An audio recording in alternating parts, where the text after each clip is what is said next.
Radhe Radhe everyone. आज की video में मैं आपको आंवला नवमी की कहानी सुनाऊंगी।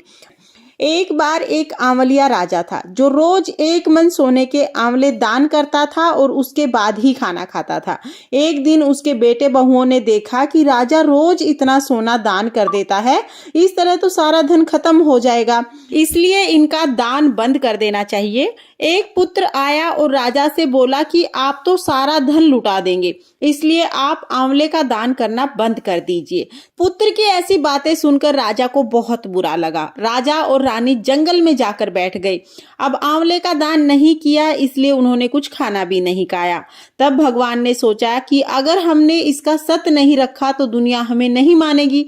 तब भगवान ने राजा के सपने में आकर राजा को कहा कि उठो और जंगल के बीच में एक आंवले का वृक्ष है, उस पर सोने के आंवले लगे हुए हैं, वहां से आंवले तोड़कर दान कर दो और जीम लो। राजा ने वैसा ही किया। जंगल के बीच में आंवले के वृक्ष को ढूंढा, 1.25 मन सोने के आंवले तोड़े, दान करके फिर राजा और रानी जीम लिए।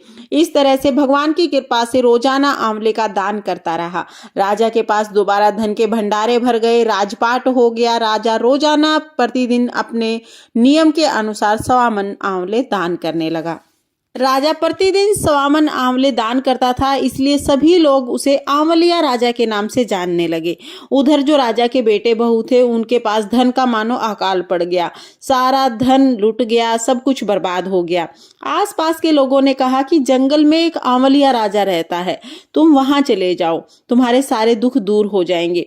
वे वहां पहुंच गए। वहां पर रानी अपने बेटे बहुओं को देखकर पहचान गई। रानी ने राजा से कहा कि इन लोगों को काम पर रख लो, इनसे काम कम करवाएंगे और मजदूरी ज्यादा दे देंगे। एक दिन रानी ने अपनी बहू को बुलाकर कहा कि मेरा सिर धोकर नहला दे। बहू सिर धोने लगी तो बहू की आंखों से पानी गिरने लगा। रानी की पीठ पर पानी पड़ा।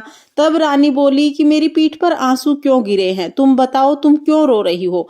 तब बहू ने कहा कि मेरी सासू जी की पीठ पर भी ऐसा ही मस्सा था जैसा मस्सा आपकी पीठ पर है। मेरे सास ससुर 1.25 मन सोने के आंवले रोजाना दान करते थे और हमने उनको घर से निकाल दिया। ये कहकर बहू रोने लगी कि जब से सास ससुर गए हैं हमारे पास कुछ नहीं बचा है, हमारे पास मानो अकाल पड़ गया है, खाने के भी लाले पड़ गए हैं। तब सास बोली कि हम ही तुम्हारे सास ससुर हैं, तुमने तो हमें निकाल दिया था परंतु भगवान ने हमारा सत रखा। बहू बेटों ने अपने माता पिता से माफी मांगी तो माता पिता ने उन्हें माफ कर दिया। माता पिता तो होते ही ऐसे हैं, कितनी भी बड़ी गलती हो अगर बच्चे माफी मांग लेते हैं तो माता पिता उन्हें माफ कर देते हैं। हे भगवान, जैसा आपने राजा रानी का सत रखा वैसा ही आप सबका सत रखना। इस कहानी को कहते सुनते हुकारा भरते सब पर अपनी कृपा दृष्टि बनाए रखना और सबके सभी कार्य पूर्ण करना, सभी के घर अन्न धन से भर देना। ये थी आंवला नवमी की कहानी। अब हम एक विनायक जी की कहानी यानी गणेश जी की कहानी सुनेंगे। एक बार एक गांव में गणेश जी का मेला लगा था। सब लोग गांव में मेला देखने जा रहे थे। एक लड़की ने कहा, माँ मैं भी मेला देख के आऊंगी। माँ ने कहा, नहीं बेटा, तुम बहुत छोटी हो, कहीं गिर पड़ जाओगी तो चोट लग जाएगी। लेकिन लड़की नहीं मानी। फिर माँ ने उसको 2 लड्डू और 1 घंटी पानी दे दिया और कहा कि जाओ मेले में तो चली जाओ, 1 लड्डू और पानी गणेश जी को दे देना, बचा हुआ लड्डू और पानी तुम पी लेना। बेटी बोली ठीक है। लड़की जाके मेले में गणेश जी के सामने बैठ गई और बोली, हे गणेश जी महाराज, 1 लड्डू और पानी तुम्हें, बचा हुआ लड्डू और पानी मुझे। ये कहते कहते सुबह से शाम हो गई। मेला बिछटने लगा, सब लोग घर आने लगे, लेकिन लड़की घर नहीं आई। गणेश जी ने सोचा कि अगर मैंने लड्डू खा के पानी नहीं पिया तो ये अपने घर नहीं जाएगी और इसका दोष मुझे लगेगा। गणेश जी एक छोटे से लड़के के रूप में आए और बोले कि ले तेरा लड्डू खाया, ले तेरा पानी पिया, अब मांग जो मांगना है। लड़की सोचने लगी कि क्या मांगू, अन्न मांगू, धन मांगू, कोठी मांगू, महल मांगू, बैल मांगू, सुहाग मांगू, क्या मांगू। लड़के ने कहा कि जो जो तुमने सोचा है वो सब हो जाएगा, अब तुम अपने घर चली जाओ। लड़की अपने घर आ गई। जैसे ही घर आई, माँ ने पूछा, बेटा इतनी देर कहाँ लगा दी। लड़की ने कहा, माँ आपने ही तो कहा था कि गणेश जी को लड्डू खिला के और पानी पिला के आना, मैं तो गणेश जी को लड्डू खिला के और पानी पिला के आई हूँ। लड़की ने जैसे ही बात पूरी की, उसका पूरा घर अन्न धन से भर गया। जो जो लड़की ने सोचा था वो सब हो गया। हे गणेश जी महाराज, जैसे आपने उन माँ बेटी के घर को अन्न धन से भरा, जैसे उनकी इच्छा पूरी की, वैसे ही सबकी इच्छा पूरी करना। इस तरह से हमारी गणेश जी की कथा पूर्ण हो जाती है। तो आंवला नवमी की कथा यहाँ पर हमारी हमारी पूर्ण हो जाएगी।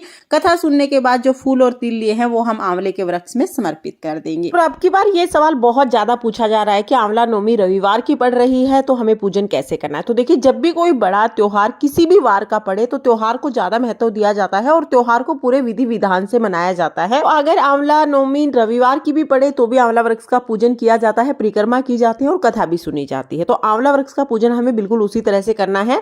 लेकिन अगर फिर भी आपके मन में कोई संशय है या आप रविवार के दिन आंवला वृक्ष का पूजन नहीं करना चाहते हैं तो आप अपने घर के मंदिर में ही भगवान विष्णु की फोटो या मूर्ति के सामने आंवले का फल रख के तब आप आंवला नवमी का पूजन कर सकते हैं। ध्यान रहे कि आंवला नवमी का जब आप पूजन करेंगे तो आंवला होना जरूरी होता है। आप आंवले के फल रख के भी पूजा कर सकते हैं। आंवला नवमी के दिन आंवले का पूजन और दान करने से अक्षय फल प्राप्त होता है, यानी ऐसा फल प्राप्त होता है जो कभी समाप्त ना हो। तो आप आंवला नवमी के दिन आंवले का पूजन जरूर करें और आंवला नवमी की व्रत कथा जरूर सुने।